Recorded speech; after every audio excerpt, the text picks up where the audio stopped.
জনাব ডাক্তার জাহিদুর রহমান, আপনার কাছে আসি যে নির্বাচনের আর মাত্র 2 মাস বাকি রয়েছে।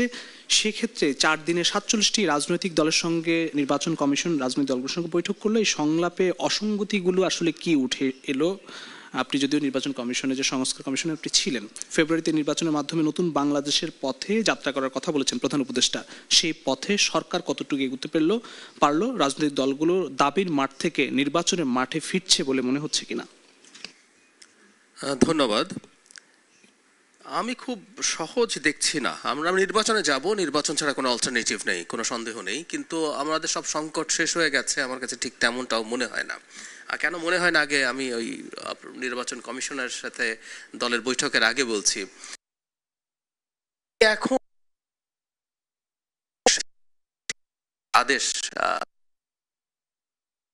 তারা সেকেন্ড প্যারাগ্রাফে তারা 17 অক্টোবর স্বাক্ষরিত জুলাই সনদ চান, এবং কিছু কিছু পত্রিকায় এই ধরনের নিউজ এসছে, ওগুলো আসলে সূত্রের বরাতে, এসব নিউজ সূত্রের বরাতেই হয় যে বিএনপি প্রশ্ন পরিবর্তনের জন্য অ্যাপিল করবে সরকারের কাছে। কারণ আমরা, এটা তো ফ্যাক্ট, গণভোটের ক আর খ যে দুটো আছে, মানে তাহসিন যত আনন্দের সাথে এইটা হয়ে গেছে বলতে পারছে বা জামায়াত বলতে পারছে, এগুলো কিন্তু একটু যদি ব্যাখ্যা করি, এই দুইটা দলের আসলে চাওয়াটাই অনেক বেশি এখানে প্রতিফলিত হয়েছে।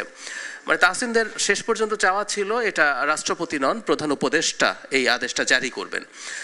এটা একটা টেকনিক্যালিটিস আছে, আমি আলোচনায় ঢুকছি না, এটা সাংবিধানিক কি অসাংবিধানিক। কিন্তু একটা জিনিস তো ফ্যাক্ট যে প্রধান উপদেষ্টা না করে রাষ্ট্রপতি করার পরও আদেশের কন্টেন্ট কিন্তু একই রয়ে গেল। মানে গণভোটে যা যা হবে একই কথা জামাতের ক্ষেত্রে। ভোট হোক সম্পদ, আমরা বিশ্বাস করি এই স্বপ্নগুলিতেই তৈরি হবে স্বপ্নের বাংলাদেশ। স্বপ্ন ধরা, ধরনীর বুকে স্বপ্নের ঠিকানা। নির্বাচন কন্টেন্ট গণভোট গেল, কন্টেন্ট পাল্টে গেল বিএনপির জন্য, মেজর পাল্টে গেল।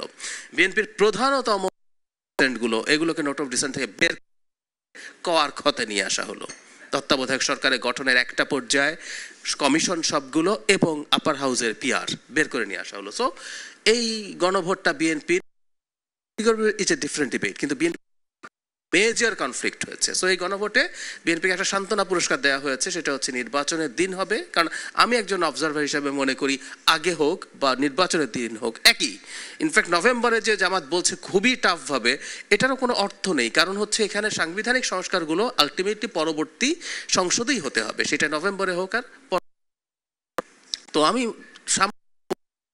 আনফোল্ড করতে দেখব গণভোটের ভোট নিয়ে প্রশ্ন নিয়ে। কারণ বিএনপির জন্য আবার এই গণভোটে না ক্যাম্পেইন করাও সম্ভব না, আপনার বিরুদ্ধে একটা সংস্কার বিরোধী তকমা লেগে যাবে। So BNP is in a very tough situation, এটা আমি মনে করি। সে কারণে তারা প্রশ্ন পরিবর্তন করতে চাইতে পারে। আর নির্বাচন কমিশনের সাথে যে বৈঠক হয়েছে, এটা টু সাম এক্সটেন্ট আমার কাছে এক ধরনের সেরেমোনিয়াল মনে হয়েছে। খুব সিরিয়াস কোনো এজেন্ডা ডিসকাসড হয়েছে আমার সেটা মনে হয় না। এটা দরকারও ছিল, কারণ নির্বাচন কমিশন যখন একটা নির্বাচনের দিকে যাবে তারা এই আলাপগুলো করবে। তবে একটা কথা একটু অপ্রিয়, অজনপ্রিয় হলে একটু তুলতে চাই। আমার পাশে নূর আছে, নূর নিশ্চয়ই এটা পছন্দ করবেন না। জাতীয় পার্টিকে ডাকা হয়নি এই সংলাপে, সাথে আরও অন্যান্য দল যেগুলো হাসিনার সাথে ছিল। মানে আমাদের কয়েকটা কথা একটু মনে রাখা দরকার। আমরা যখন গণতন্ত্রের কথা বলি, গণতন্ত্র মানে হচ্ছে একটা রাষ্ট্র আইনের মাধ্যমে চলবে, খুব বেসিক। জাতীয় পার্টি কি নিষিদ্ধ দল? না। জাতীয় পার্টি কি শেখ হাসিনার কোলাবোরেটর? উত্তর হচ্ছে কোলাবোরেটর, কোনো সন্দেহ নাই। এবং আমি নূরকে আজকে সামনে পেয়েছি, সামনে রেখেই বলি, এই পার্টি নিষিদ্ধ করার জনিত কর্মসূচিতে নূর যেভাবে আহত হয়েছিলেন, এটাকে কেন্দ্র করে হয়েছিলেন, অকল্পনীয়ভাবে তাকে এরকম মারাত্মকভাবে আহত করা হয়েছে। সো এটাও কিন্তু ওই পার্টি নিষিদ্ধতা নিয়ে, কিন্তু দলটা নিষিদ্ধ হয়নি। তো কোনো দল যখন নিষিদ্ধ না, যে দল নিবন্ধিত এখনো এবং তার কর্মকাণ্ড আওয়ামী লীগ যেরকম যে এক্সিকিউটিভ অর্ডারে নিষিদ্ধ হয়নি, তাকে আপনি না ডাকেন কিভাবে? নির্বাচন কমিশন কিন্তু একটা রেফারি, এটা খুব জরুরি কথা।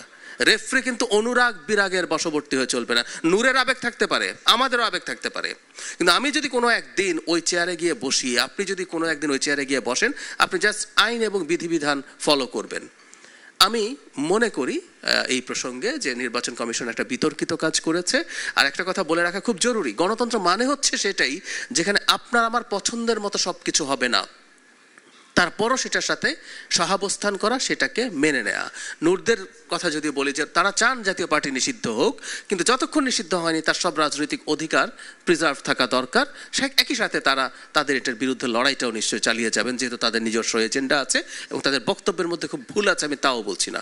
আমি আবারও বলি, যতক্ষণ পর্যন্ত এই দলটা নিষিদ্ধ হয়নি, নির্বাচন কমিশন একটা সাংবিধানিক প্রতিষ্ঠান হিসাবে যে তার রেফারির মতো নির্বাচন পরিচালনা করবেন, সেখানে তারা ভুল করেছেন বলে আমি মনে করি।